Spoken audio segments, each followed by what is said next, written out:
Hey everyone, welcome back to another episode here on Generation S of the Professional View of Wrestling.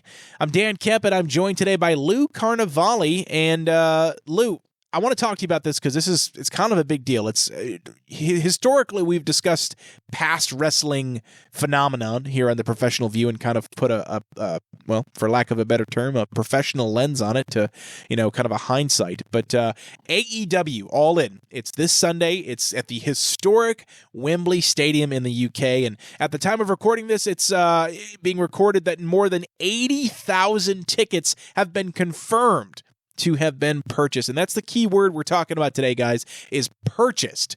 Because what we're doing today is we're going to discuss how WWE has a history of, well, fudging, I guess that's the right word, maybe fudging their live event numbers. And Lou specifically wanted to talk with you about this. Obviously, part of it is because you're my broadcast partner for anything wrestling on here, but also because, you have worked alongside not only professional sports teams in the NHL, but also with TNA in the past. So I really wanted to kind of get your insider perspective on this.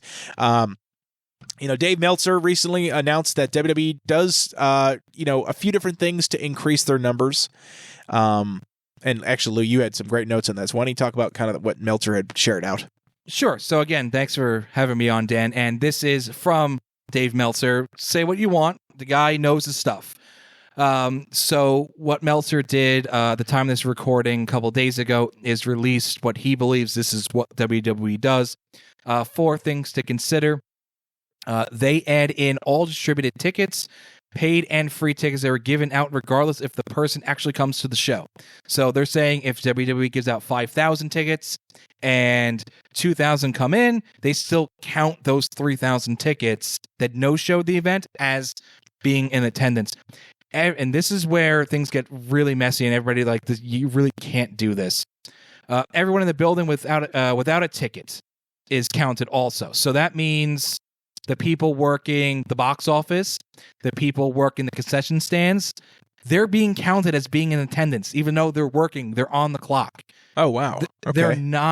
They're not sitting in the stands watching the event, which is having worked in an arena. Guess what? If you're working the event and you get caught watching the event, you're going to get, hey, you're working. You're not attending the event. WWE says, no.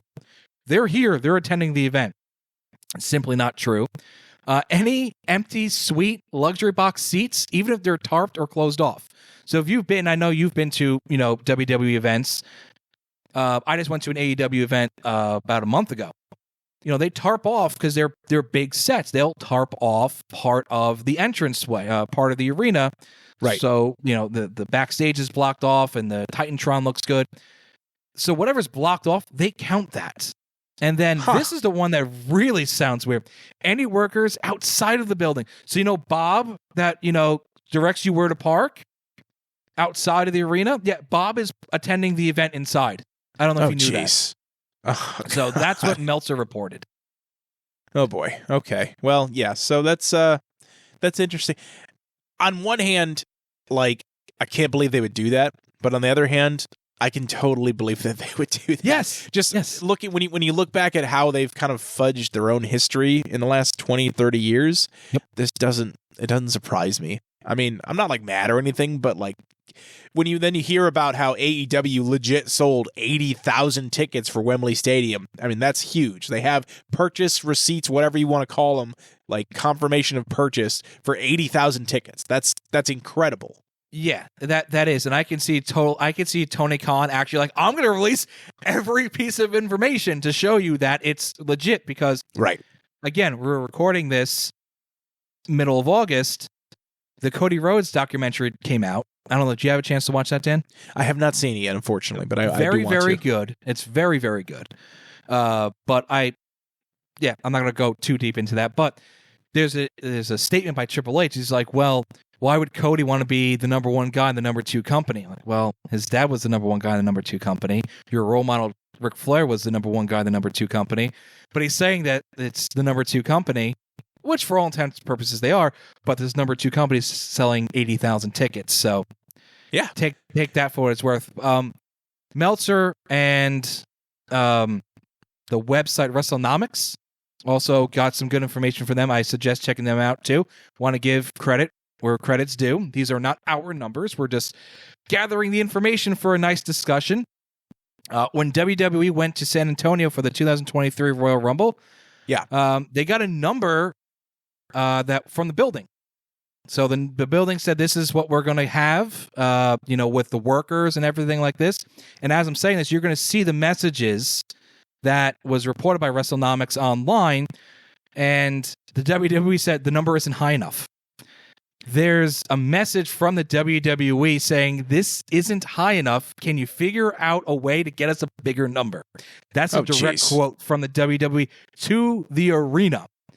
And so the arena said, quote, okay, we'll count the tarped up luxury boxes that no one is in or opened. We'll count the people who are directing traffic in the parking lot.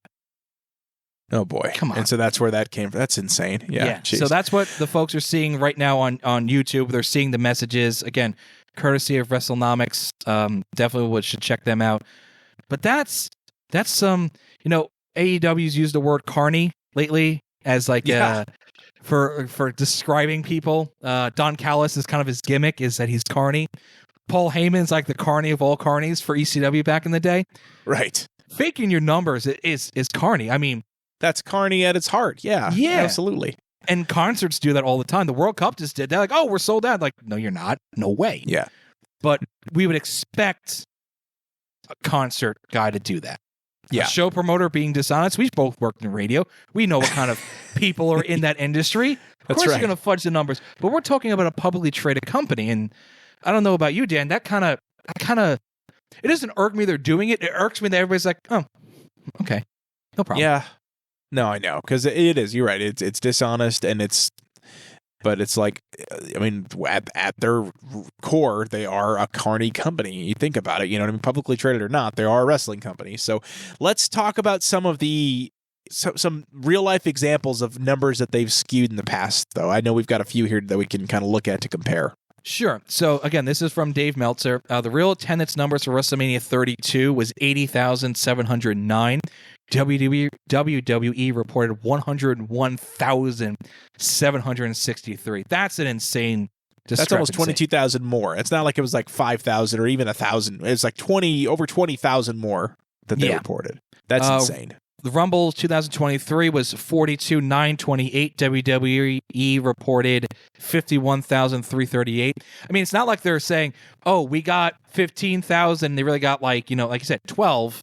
These are astronomical numbers. Yeah. Apparently, and again, I'm showing a chart comparing the 2023 and 2017 Rumble. They were both in San Antonio, the Alamo Dome. And in 2017, they did the same thing. They announced 52,020. It was actually 47,088. So, again, coming from Meltzer or WrestleNomics. So, that's the way the WWE does business. Jeez. Well, let me ask you this, because again, I talked at the beginning of this about how you've worked in professional sports, you've worked with TNA. Let's start with because you did some work with the New York Islanders and the NHL. Did you ever encounter something like this in any of your stint working with them? Well, with the NHL and Nassau Coliseum, that's where the Islanders were playing when I worked for them. No, nobody came around and asked our team of who's working tonight. We need to know for attendance. Okay. They would just count the fans. That's what they did. They would count the fans in the turnstile. Or if things are digital, they would just count the barcodes that were scanned. That's how you know who's there. So never counted that for an NHL game. When we were at the arena, we never encountered that for anything. Actually, the thing is, when Raw came to Nassau Coliseum, it was during the off season. So I don't know what WWE did, but that's just a Raw taping or a Raw broadcast. I don't think they would do that. But nobody came around for the Monster Truck shows or Disney on Ice or any of the concerts going, how many guys are working in in marketing or in the sales department tonight? We need to count them for attendance. It just never happened. And I was there for 3 years. It never happened. All right, so it didn't happen in the NHL, but you did work for a wrestling company for a time there with TNA. Did TNA ever do it at their events that you went to? Not that I'm aware of, but these were house shows, mostly in New York State. I had some in Metro New York and some in upstate New York. I helped with production of the event. I helped with getting the guys to their locker rooms, marketing the event ahead of time, meet and greets, almost everything for the shows at some way, shape, or form, but never was told to take inventory count of the guys working, because I was one of the guys working, and I was doing a lot of the, to be honest, BS errands, like getting Earl Hebner beer. True story. Nice. Or Robert Roode, his box of Joe from Dunkin' Donuts, because he drank the whole thing himself. But it didn't have that vibe, and I didn't see it, and I didn't hear about it. Could it have happened? Sure, but I wasn't aware of it, and I did maybe 6 TNA shows. But again, these are much, much bigger shows, but I just didn't get the vibe from them about that.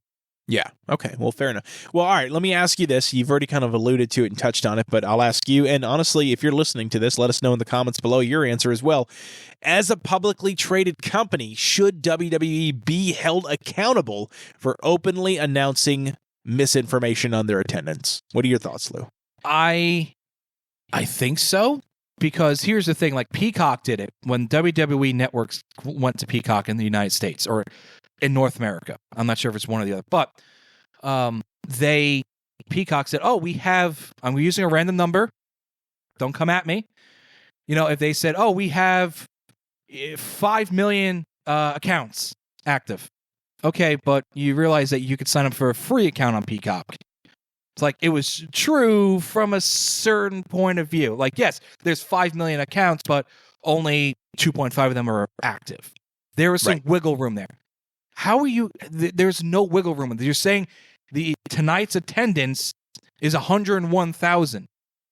If you're working, you're not attending the show. This is coming from somebody that has worked in an arena. If you're working at the arena, you are not attending the show, because if you're on the payroll, you're not watching the show. So here, I don't see any wiggle room. I don't know how they can get away with it, because at the end of the day, they're making money. The city's making money, and the arena's making money.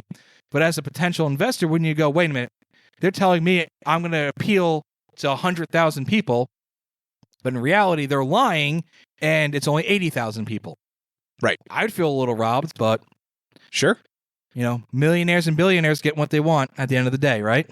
Yeah, well, there it is, man. And again, I think that's it makes what AEW is doing even that much more amazing, right? And of course, we're releasing this video when we are because of what AEW is doing this weekend, and then, of course, Wrestlenomics just announced that even with all this evidence of WWE faking their numbers at the 2023 Rumble, they still announced the attendance for the 2023 SummerSlam was 59,000, but this is insane. The actual number of tickets distributed was only 51,000. So 8,000 people that didn't go to attended the show as far as WWE was concerned. Yeah. So what they're saying essentially is, to wrap this up, is WCW at the end was getting 4,000 to 5,000 people, right? Yeah. At their pay-per-views.